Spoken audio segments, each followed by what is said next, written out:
Уалейкум ассалам рахматуллахи баракату. Венер кардаш, Венер кусты хораган ислам динінің 5 рөкінін аңлатып кетігіз деген. Бұл әлбетте яқшы хорау, ислам диніндегі төп хораулардың бірігі, ләкин бұл хорау бір тулы мұхадара талап еті. Bir лекция, мұхадара керек бұл ошы хорауға яу берірсін. Біз мана айырым мұхадара талап еткен хорауыздарға қысқағына яу бермейбіз, дұрыс болмас. Шуға нәйіп. Әгер кімдіңдір ана шындай хорауыздары бар екен, біз нендейдер китап, яки әзір мұхадара лекция халабыз, яки бірай халтанма береміз, мана шындайрақ тәртіп. Ләкин бұл хорау әлбетте төп хорау. Шунан башлап кетірге тейішбіз.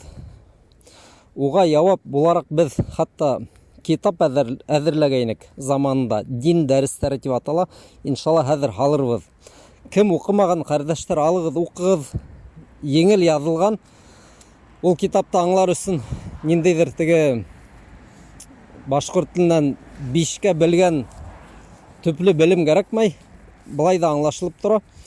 Шулай ук айырым мұхадаралар бар, бұнда халырбыз. Мана шулай қардәштер, қысқасы ғана біз немегіне хорамағызда шул минут ярым 2 минут есінде жауап беруге тырышырбыз.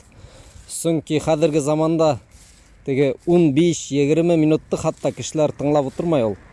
Шундайрақ замандар кетті. Мана шулай қысқасы.